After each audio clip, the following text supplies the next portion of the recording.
Okay, so something on Shavuos. Says the Gemara, Darash Rav Simoi taught, B'shosh higdimu Yisrael Nasa Nishma. When the Yidden said Nasa before Nishma, right, famous thing. Bo'u Shishim Ribu Shemalachei Asharis, 600,000 angels came.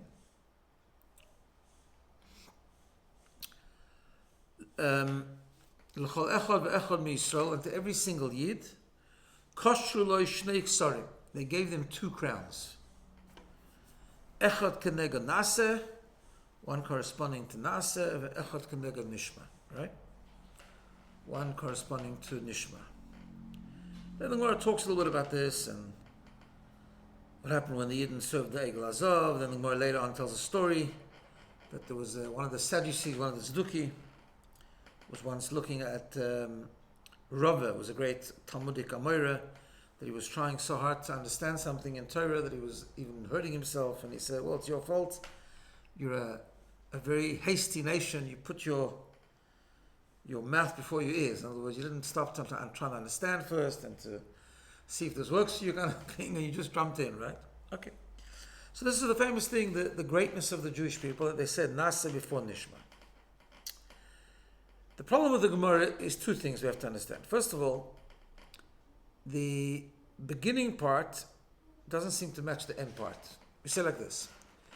We talk about the greatness of the Jewish people, that they said Nasa before Nishma, correct? Which seems that was the greatness, yeah? But then they got 2 crowns, one for Nasa, one for Nishma. So how does that fit? If they got 2 crowns, one for Nasa, one for Nishma, you should got 3 crowns, one for Nasa, one for Nishma, and one for saying Nasa before Nishma, right? In other words, if the point of the story is that they said Nasa before Nishma, so you should get 1 crown for the greatness of saying Nasa before Nishma. That's what the Gemara starts off with. That the Yidden said Nasa before Nishma, which is a very great thing, right? We'll do before we understand. But then it says, no, they got 2 crowns, one for Nasa, one for Nishma. So which is it? Is it the Nasa and the Nishma, or is it the saying Nasa before the Nishma? What's the greatness here? What exactly is going on? Right? That's the first question. The second question is, what is the symbolism of a crown? Obviously, they weren't physical crowns, right? You can't wear 2 crowns in your head, right? But it's obviously a spiritual thing. So what's the symbolism? Why a crown? Why not, I don't know, why not a banner? Why not a special clothing? What's the idea of a crown? What's the symbolism of a crown? That's what we have to understand. Okay.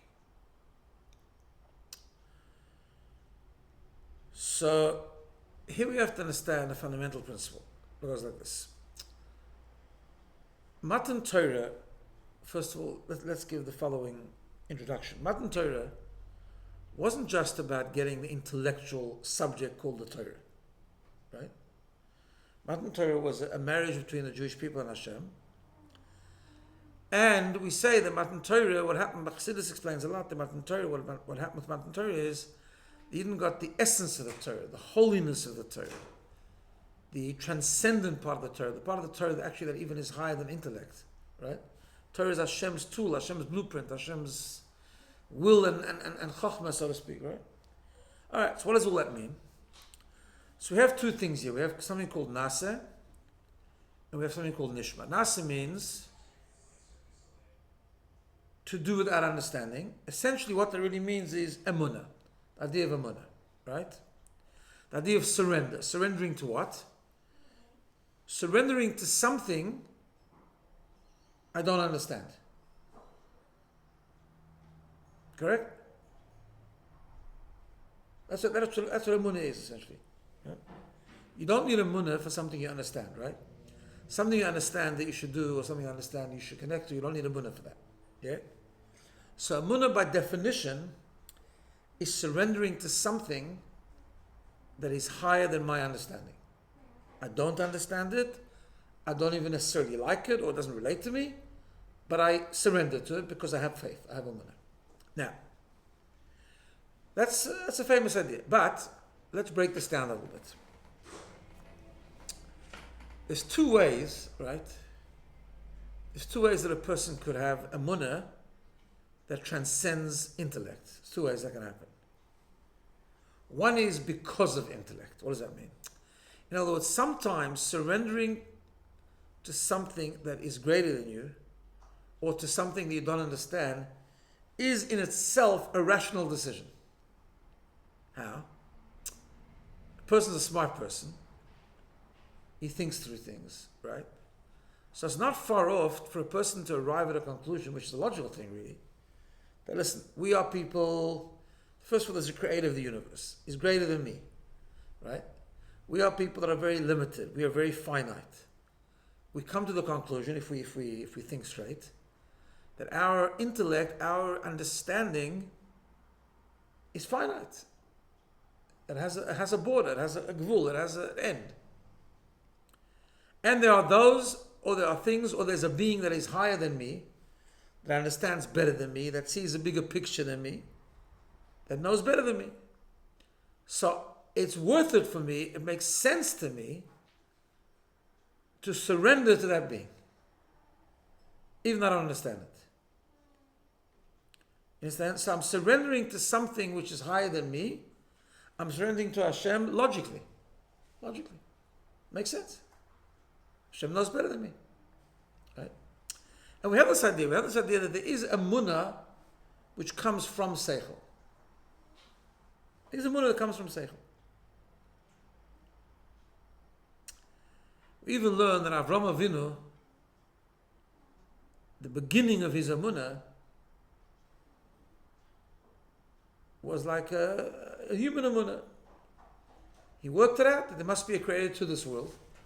He worked it out that there's nothing happens from itself. There must be, right? And he believed that Hashem was a rational thing. At the beginning. So that's one level of amunah, right? That it comes, it's the amunah itself is not really higher than seichel. It's quite rational. But it's a surrender to something which isn't rational, to me. Yeah? Then there's another kind of amunah. That's the real amunah. The amunah is, I don't surrender to something that's higher than me or I don't understand because I worked it out rationally. I surrender to something which is higher than me because that's me. That's my neshama. Like the Alter Rebbe says in Tanya that we learned it, right? The essence of a Yid's amunah has nothing to do with rationale. The essence of a Yid's amunah is the intrinsic surrender to something that makes no sense. Because I don't need to understand it, I don't understand it, I don't have to work it out that it's worth surrendering to it, just because that's who I am. Right? I mean, that itself can happen on two levels, but essentially it's because, like when it's because a Yid has a neshama, and the neshama is one with Hashem, and the DNA of a Yid is you have to reveal it, but that's the essential DNA of a Yid is to believe in Hashem, to believe in something he doesn't understand, and to be completely, not just to believe, but the belief, the phone. The intrinsic belief is not just to believe, but to become bottled to that. In other words, it's a bittul, it's a surrender, it's a completely giving ourselves over to Hashem in a way that it doesn't matter, I don't believe. It doesn't matter, I don't have to understand, it doesn't have to make sense to me, I'm just one with Hashem. And therefore totally given over to Hashem. Right? Okay. That's a very high madrega. Incidentally, just remind ourselves, we learned this before. This essentially, by the way, is the difference between a Jewish amunah and a non-Jewish amunah. Right? They tell a story, not a story that happened obviously, but a story like a mashal that I think was about Aristotle or something. One of the great philosophers. Which one died because he believed in it, because he was into religion. Religion was out. I think it was Aristotle or Plato, one of those. Arista, they call him in Yiddish. I think it's Aristotle. So he died. He was actually killed, I think, because he gave up his life for Munah. So he got to Shemayim. That's what they say. He got to heaven. This is what Chassidim used to say always. He got to heaven, and he wanted they said, he asked, where's going to be my place?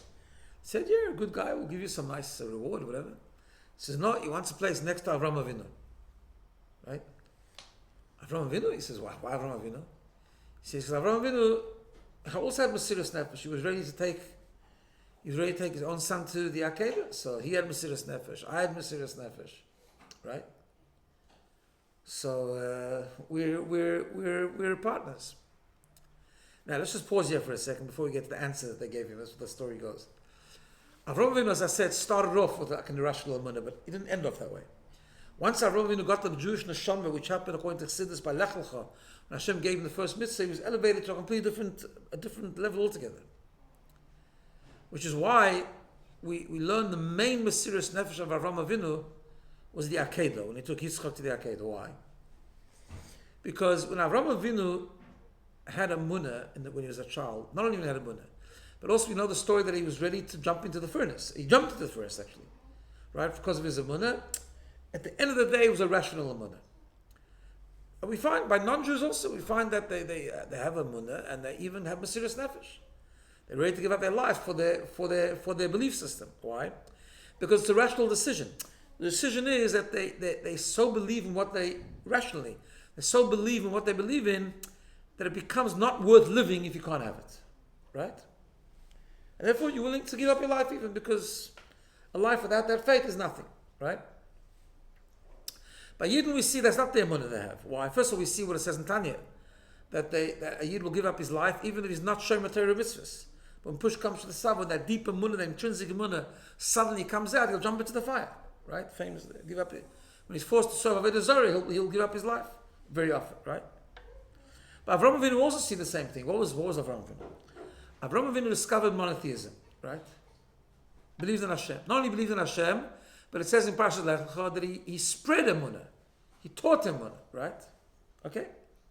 Which is a very noble way of living. It could be even a rational way of living. When it came to the Akedah, Hashem asked him to have a Mesiras Nefesh that made no sense whatsoever. It didn't fit into his rational emunah. Why? Imagine Avraham Avinu comes back and he's been making this, he's being mekarev so many people with emunah, and Yitzchak is missing, asking what happened to Yitzchak, and he says, I shechted him. Who told you to shecht him? Hashem told him to shecht him. I mean, he'd close up shop, right? The Chabad would close instantaneously. He said, that's the God? That's the God you told us to believe in? He told you to shecht your son? Right? So it would have gone everything against what he understands.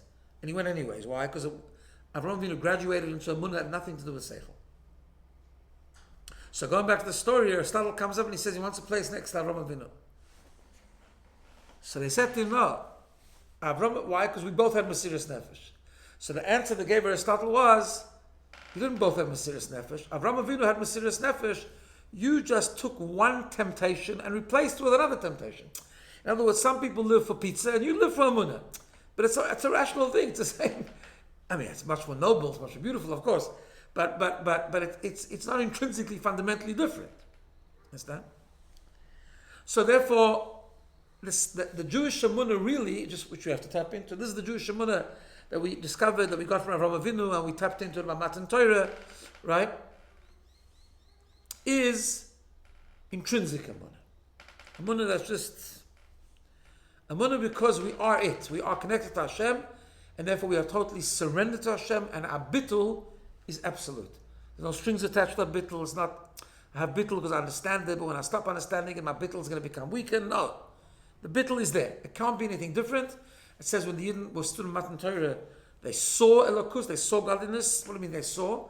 They saw, it means they saw like that clarity, right? So this is also an interesting, we'll just stop and explain this a little bit because it strengthens the point.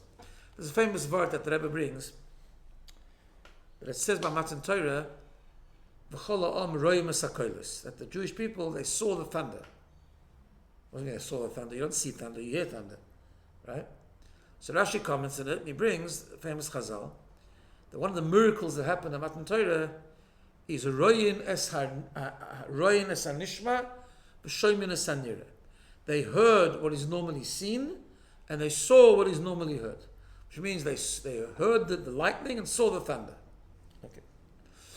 There's a famous Ran, Rabbeinu Nissim, one of the great Rishonim, who lays down a principle. There's a sefer called Droshes Haran.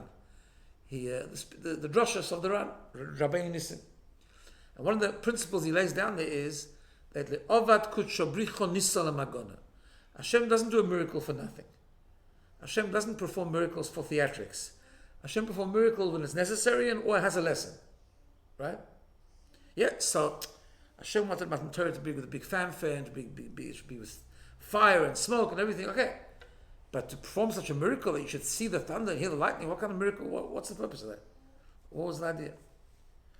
So he explains like this in a very deep way. What's the difference between hearing something or seeing something? Right? When we say, Chassidus, we say hearing something means to understand something. Right? Seeing something means to see it. And when you see it, not even maybe you understand it so well, but you see it. What's the difference? When you see something, when you hear something, someone might explain something to you, and you might believe it, and very well understand it. Right? Sometimes a person can explain to you that there's something called a car, and in the car there's a very complicated engine, and he'll explain to you how it all works, and you believe it, but you never saw a car in your life, or you never saw the engine of a car, right? Okay? So you understand it.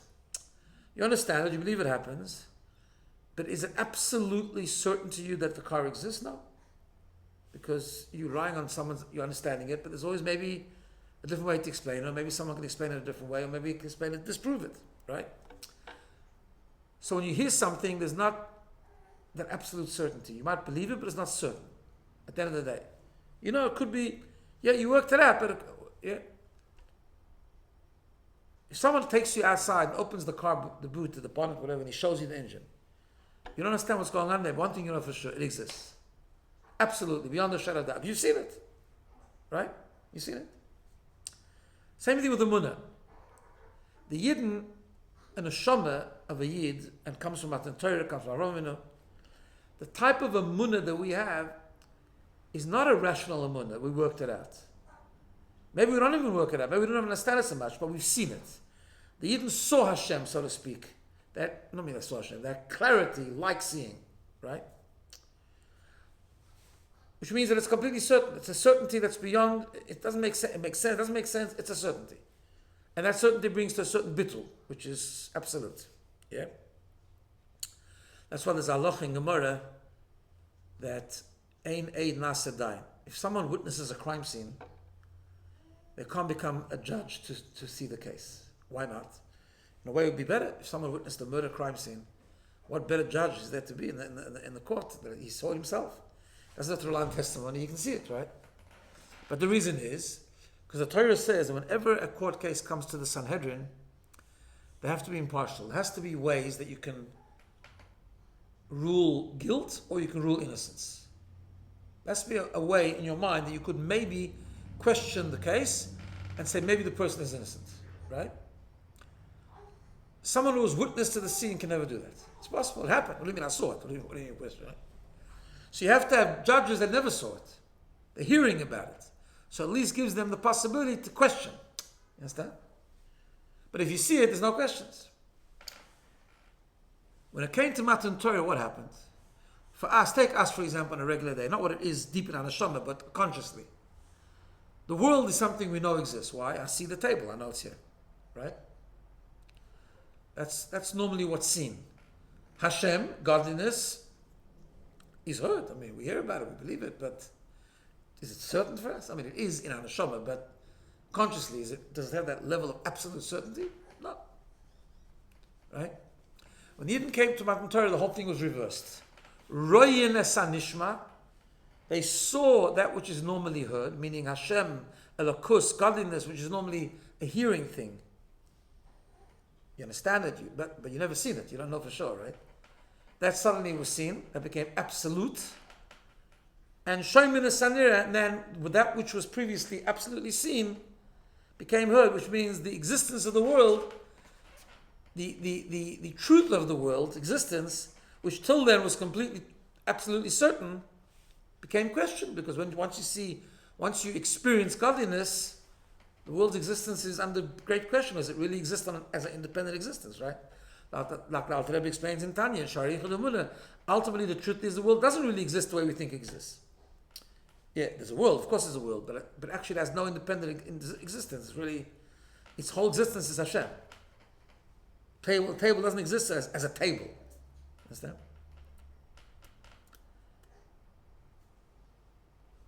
The Rebbe in the last Maimer that he printed takes a step further. From the Chassidus In Nefesh of a Yid, it's not even he saw it. It's more than that. Our deeper munah doesn't even come because we saw it. Our deeper munah comes because we are it. We are one with it. It's more than that. The Yechidah of the Nefesh, the Yechidah of the Neshama, means that not only we saw godliness, we are godliness. We're one with godliness. Which the Rebbe explains, that's where real Mesiras Nefesh comes from, because once you're one with something, it can't be anything different. Right? Now, of course, this is all how it is in the depth of our Neshama. We have to bring it out. We have to live that way. That's a different story. Okay. Now, so let's just summarize. So there's two kinds of emunah. There's an emunah that comes, it's a surrender, it's a bittul, but it comes from rationale. It's a logical emunah. A yid's emunah ultimately doesn't come like that. A yid's emunah comes because it starts with emunah. It starts because I saw it, I am it. There's no question. This is who I am.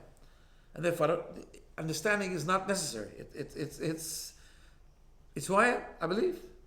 Finished. I saw it, I am it, whatever the case is, but it's a clarity. And therefore it's a total bittul. So here we have this idea. Naseh means to have a munah. Right? Nishma means to understand. Correct? When you have a munah that's logical, what comes first? Nishma. In other words, the Naseh, as in a logical emunah, the Naseh is an outcome of a Nishma. Right? However, if you have complete emunah, Naseh, proper Naseh, right? No understanding, it's higher, it's really intrinsically higher than rationale, then not only is it before Nishma, or it's higher than Nishma, but actually the opposite happens. The Nishma becomes a result of the Naseh. Let's explain. So, we have a following question, right? Hashem asked us to do Naseh. No, Hashem asked us to completely give ourselves over to Him. So we did. We said Naseh before Nishma. Meaning, what's Naseh before Nishma mean? It's a Naseh which is intrinsic. Complete bittul to Hashem. So why don't we even just stop there? Naseh alone is good enough. I mean, we'll do all the mitzvahs. We'll serve Hashem. What do we need Nishma for? What's the purpose of Nishma, actually? If you think about it. If we're so given over to Hashem, we don't need to understand anything. So what's the purpose of understanding? Why do we need to understand? Why do we need to learn? Right? And in fact, if you look at the Chumash, you'll see that when the Yidden were praying for Matan Torah, there's two places in the Torah where it says Moshe Rabbeinu came down to the Yidden, and initially that's what they said. They said, Kol asher diber Hashem naseh. Whatever Hashem spoke, we'll do. Just naseh. Ultimately, on Erev Shavuot, they did something amazing. They said, Naseh v'nishma. Why is that amazing? Sounds like a downgrade. Naseh in its purest form is unbelievable. The answer is, we don't need to understand. But Hashem wants us to understand. The reason that we have to learn, and the reason we have to understand, and understand properly, meaning understand and love the understanding, and enjoy the understanding, and debate the understanding, learn the chavrusa, and argue, all these things, right? Very important. Why? Because that's what Hashem wants. That's what Hashem wants, that's it. Not that that's going to make a difference the way I do mitzvahs. I'll do mitzvahs without it, because Naseh is total bittul. I don't need understanding to do a mitzvah. I don't need understanding to serve Hashem. Because my emunah doesn't come from rationale, it comes intrinsically. So why do we do nishma? Hashem wants it. Why does Hashem want us? Because Hashem said the whole purpose of creation is I want the world to be facilitate me. So I created you with a brain. If you just have Naseh without nishma, your brain's not serving Hashem. Your heart's not serving Hashem.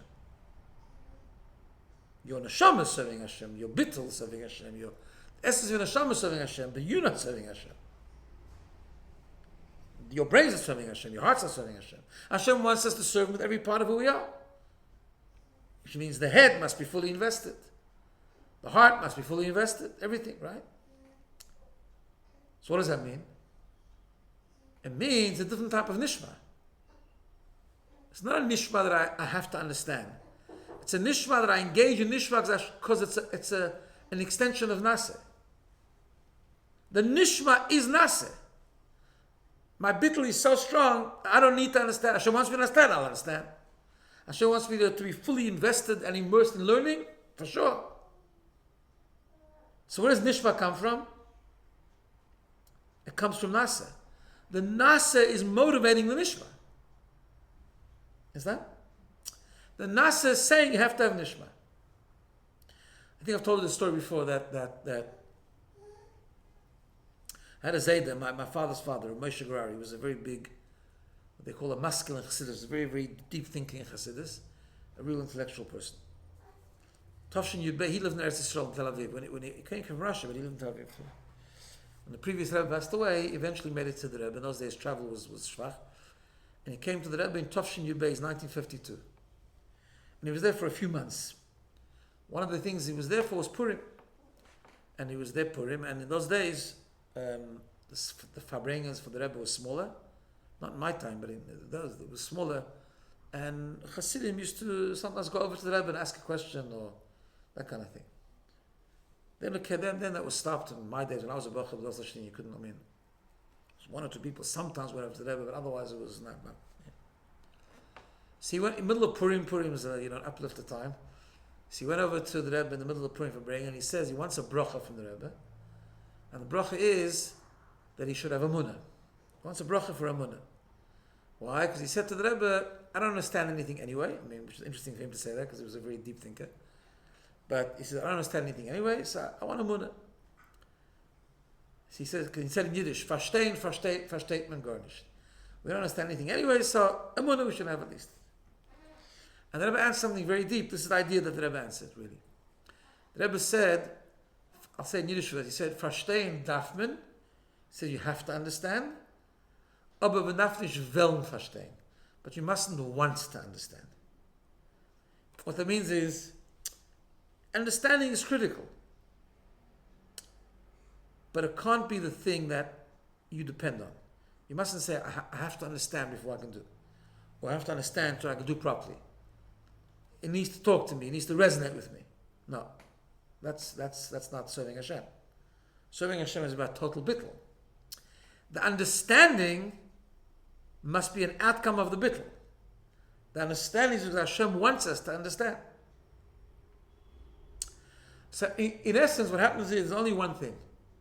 There's a nasa or a nishma. If you have rational emunah, so the nasa is an extension of the nishma. If you have transcendent emunah, real emunah, then the nishma is an outcome of the nasa.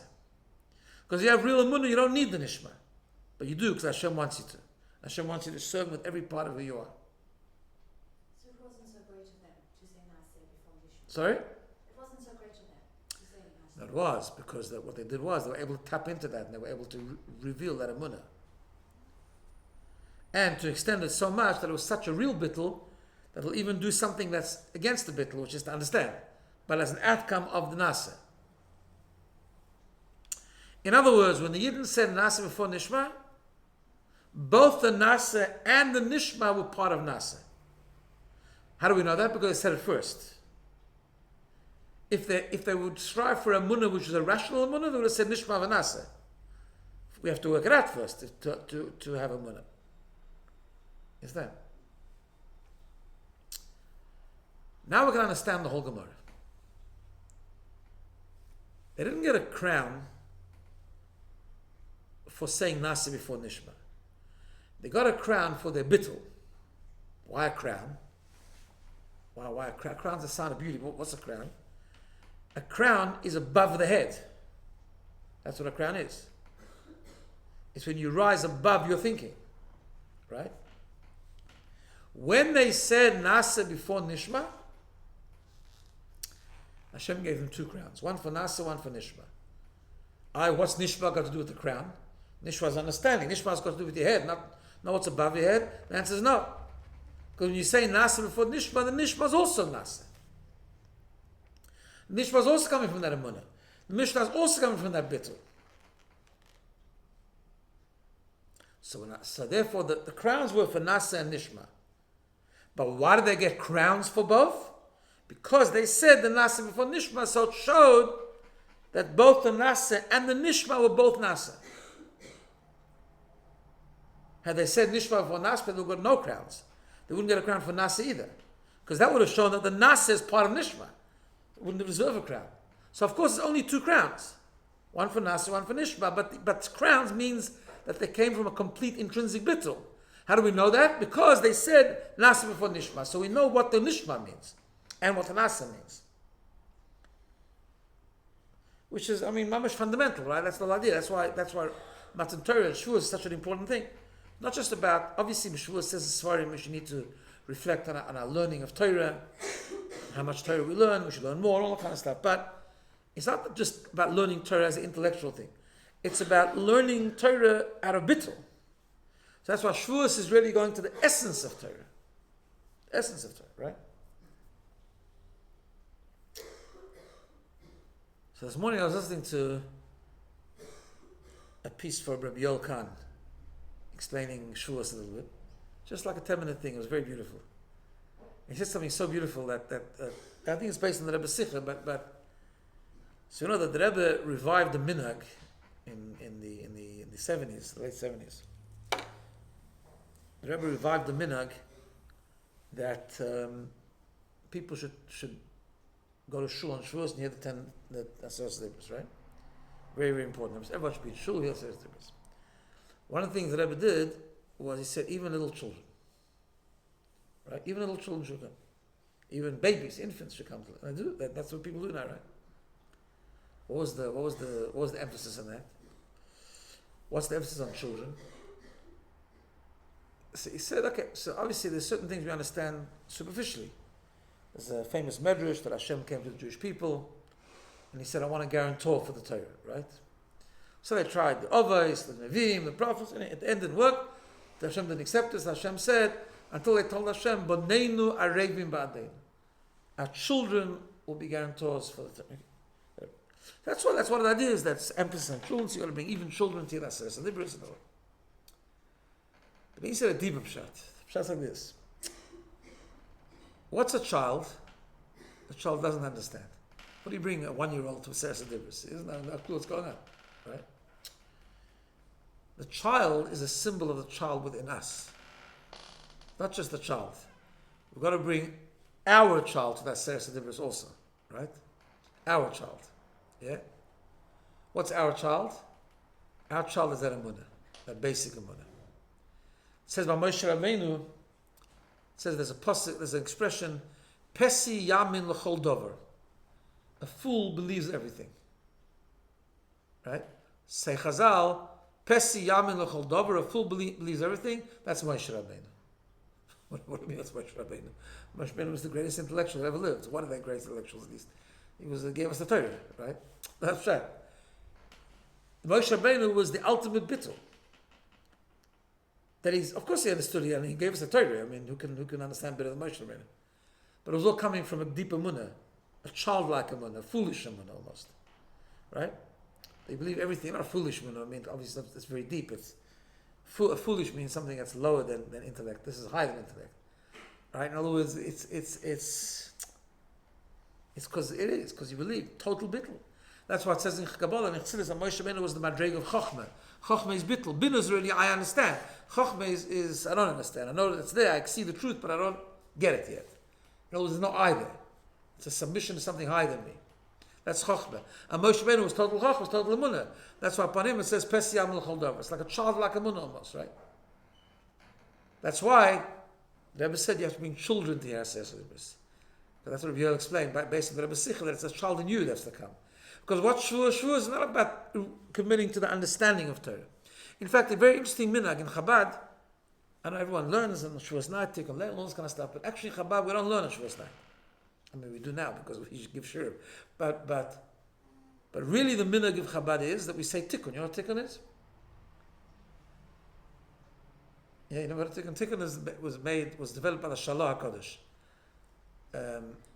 And it's a sefer, it's a book that it just has the whole Torah, like the beginning and end. So it has like, the Chumash has the first few Psukim of Bereshis and the last few Psukim of Bereshis. The whole Tanakh goes like that. Then the Mishnah, first Mishnah, last Mishnah, and the Gemara, same thing. And then a bit of Zohar. It's like to get the overview of the whole Torah, right? But it's the most unstimulating exercise ever, if that's a word. And it's just saying words, basically. That's what it is. It's saying words for 4 hours, right? What's the idea? I mean, saying holy words, but maybe Shavuos, Hashem gave us a Torah, we should learn in depth. Make more sense. It's a Shavuos night, learning depth. And learning in depth is a very, very important thing. The answer is that's not what Shavuos is. That's what Shavuos has to bring to, but that's not Shavuos is. Shavuos is about the child coming to Matan Torah. Shavuos is about the Amunah coming to Matan Torah. It's about the Nasa before the Nishma.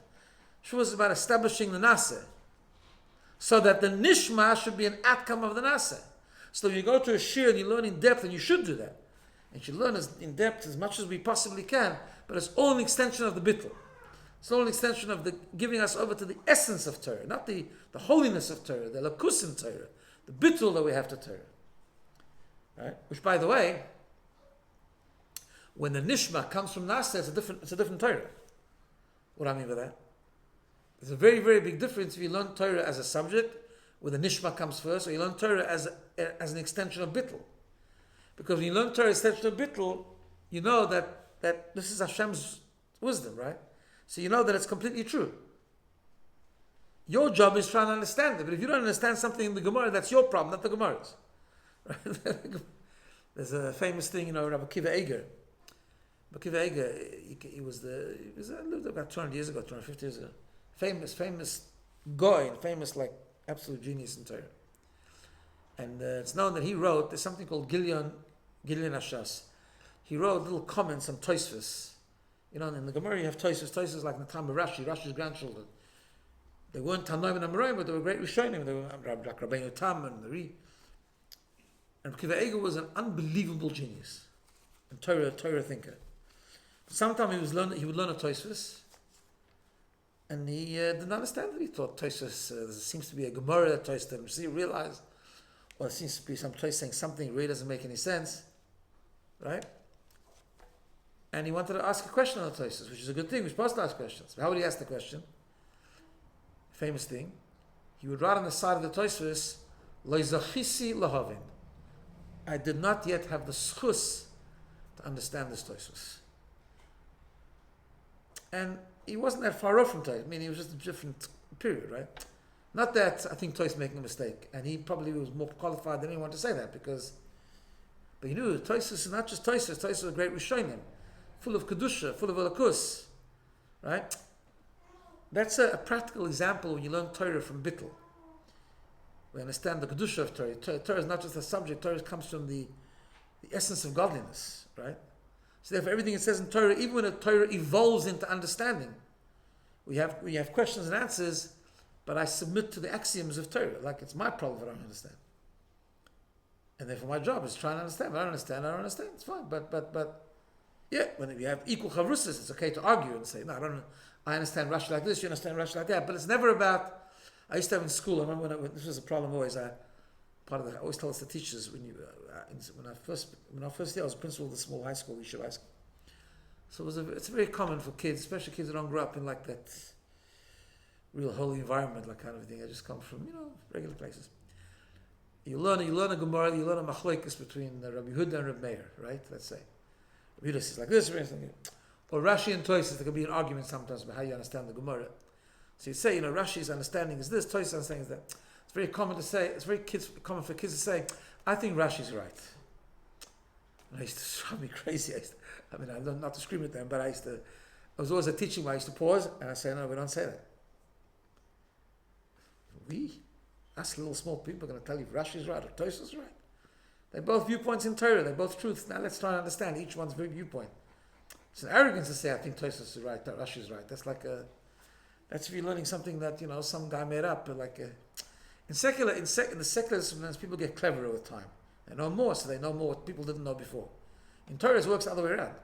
Right? The madreg of the Torah, because Torah is a different thing. Torah learned from Bittul is alakus, it's godliness. Of course, it evolves into rationale, but we wouldn't even begin to understand what Rashi was talking about, right? So we have to try our best.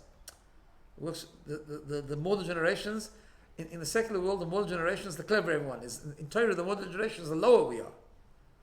And the more harder we have to work to understand what is right, yeah? You can't just say, I think this you gotta, I mean, the rules of how we paskin and all that, but that's what I'm saying. So I'm saying that's not just a principle, it's not an idea that we connect to Naseh and the Nishma becomes an outcome of Naseh.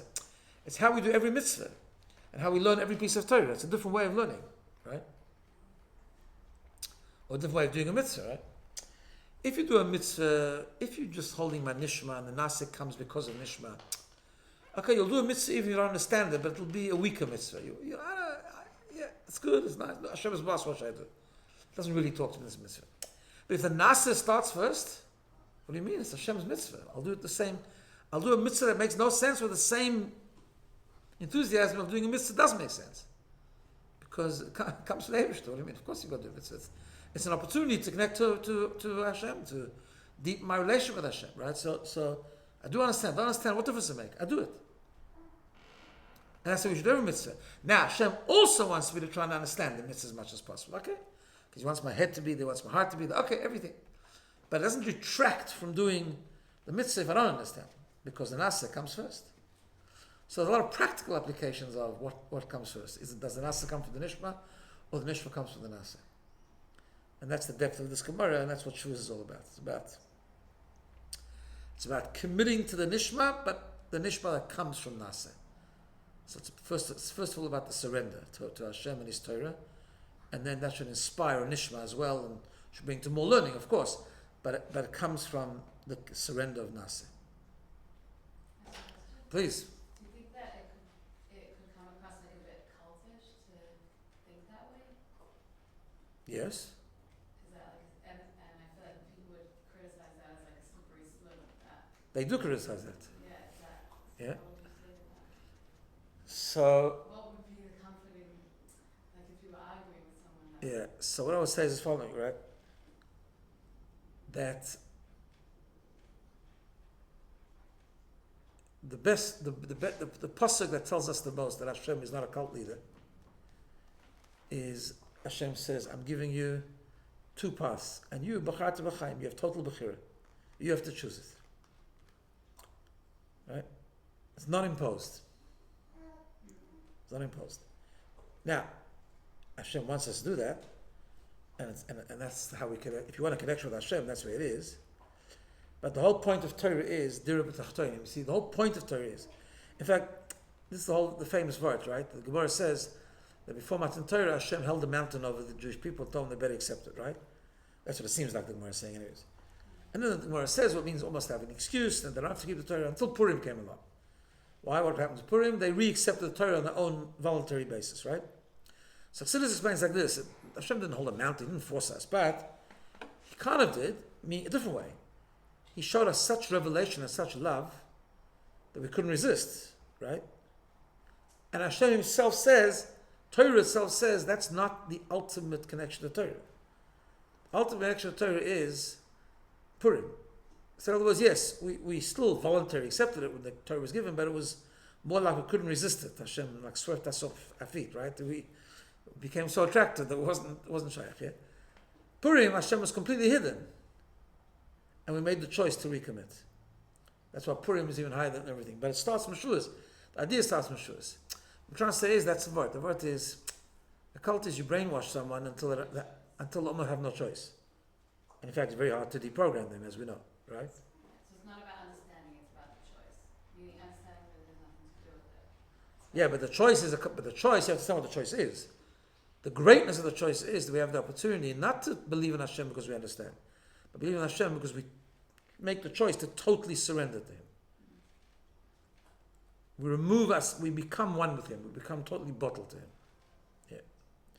I mean, people also ask that question because the culture today is completely different. The the culture today not only is against that type of emunah, it's even against irrational emunah. It's even against rational emunah. Because the teaching, the drive today is in modern literature, I mean I'm talking about very modern literature, very contemporary, right? Is that you got to do what's good for you. You've got to... Right. Which means you have to understand. Yeah, it has to resonate. Yeah. Right? Which is actually not even against the nasa before the nishma, it's even against the nasa that comes from nishma.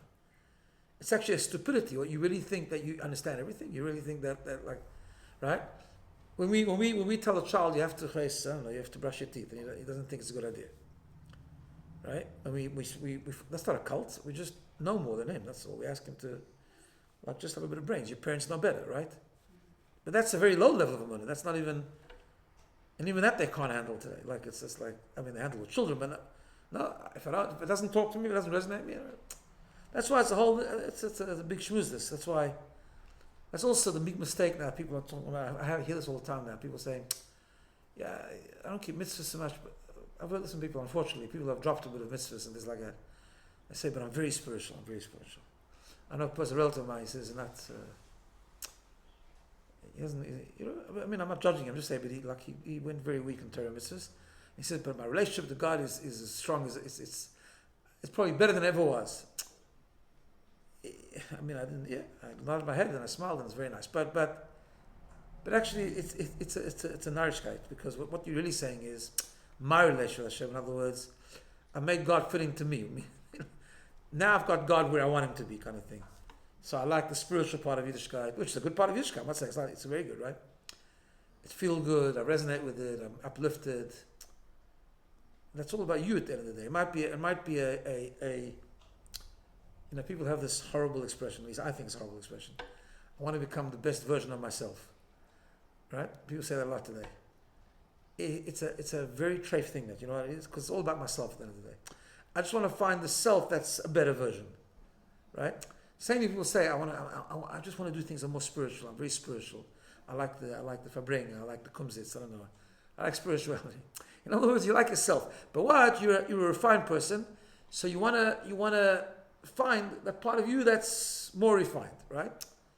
Yiddishkeit not forces us, but on the contrary, gives us the opportunity to realize that the self is nothing. The self is very limiting, even the best version of ourselves. And Hashem gives us the opportunity to actually have the emunah, which is higher than self, which is a total surrender, which means I can become part of infinity. I can become part of the Eibishter's infinity. I just forget about myself for a little bit, right? And then the self becomes a different self. It's a self because Hashem wants itself.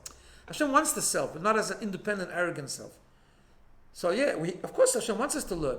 It's like the Rebbe explains about matzah and chametz, right? The Pesach's matzah and Shavuot, they used to bring a korban in the Beis Hamikdash, which is total chametz. Funny thing, the beginning of it's a long shmuz, but the kud is like this, that in the beginning we say chametz is terrible. Why? Chametz is yeshus, we say. It's arrogance, ego, right? A tiny bit of ego is terrible. Lose yourself completely. And all of a sudden, 7 weeks later, it's a mitzvah. How does it work, right?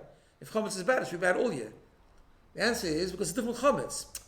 In other words, the starting point is matzah. Matzah means lose yourself completely. Total surrender. Because it's an opportunity. It's not a degrading. It's not a demotion. It's actually an opportunity. Lose yourself completely so you can become part of something far greater than you. Right? Don't worry about what works for you, what doesn't work for you, what feels good, what doesn't feel good. Give yourself over. Then, however, once you've done that, you have to reintroduce yourself at a completely different thing. It's like reintroducing the nishma. But the nishma is only an extension of the nasa. I'm still surrendered, but now I can bring back my way of thinking, my heart, my talents, my skill set, only because Hashem wants me to. Because Hashem gave me a self. That self is holy. It's holy when it's part of the nasa. When it's, you understand? Yeah. So it's yes, that's what I'm saying. So that's why people challenge it sometimes in the cult sort of question, because it's also like it's so foreign today. The idea of surrender is so foreign that like any sort of surrender almost sounds like a cult. Yeah. But, right? But it's not really. It's very different. I mean, contrary, the cult is the imposed zombiness. In other words, I'm going to impose myself on you, and I want you not to understand. And not to anything. There does exist that within from life as well, though. Like what people doing Yeah, but also sometimes the nas is not properly explained, so it comes across that way. But right, or people are just simple. I mean, I guess it's still doing fashion, so it's good, but it does feel, it can have that feeling. yeah, because you have to go to the nishma.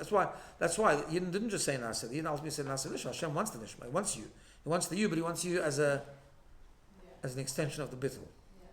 That's really, thank you. Excellent.